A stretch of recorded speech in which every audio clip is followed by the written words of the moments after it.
कटनी नहीं करवाना है। जब निकले नी घर से बहरिया, चाहे सभे लड़ावल नजरिया, सभे छोड़ चाहे हमरो गोर गाल रे, गोर गाल रे, अरे गोर गाल। बनल बा बड़ी खेला कबड्डी राजा नहीं चाहिए,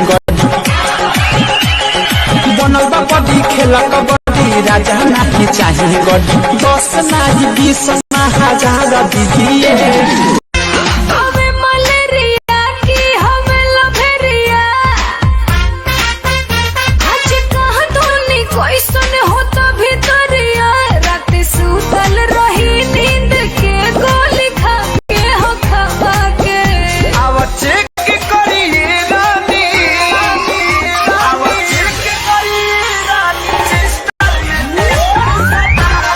हम बनी गाँव में आ तू बाडू टाउन में, हम बनी गाँव में आ तू बाडू टाउन में, लागत जवानी कट जाई लॉकडाउन में।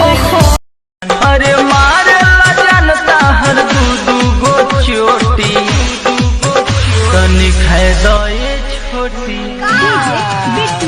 हलाली से रोटी। हमरो सावर रंग मन नहीं भावे, ये हो सावरिया। दिलवा में जगह दे दो, दिलवा में जगह दे दो। उफनता जीवानी तानी कैसे बहरा, डरता नहीं लगे न खरोच कहीं तहरा। हमर मान जोग मिलल बाड़े हो राजा जाने, हमरा महान जोग मिलल बाड़ुए हो।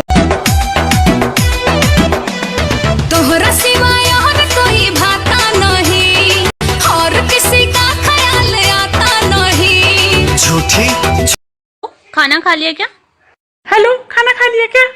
बताओ ना यार। बताओ ना यार। अच्छा जी, मेरी नकल। अच्छा जी, मेरी नकल। चलो आज शाम को तुम्हें शॉपिंग कराऊंगा। मैं तुम्हें शॉपिंग नहीं, खाना पीना तो कब का खा लिया मैंने यार।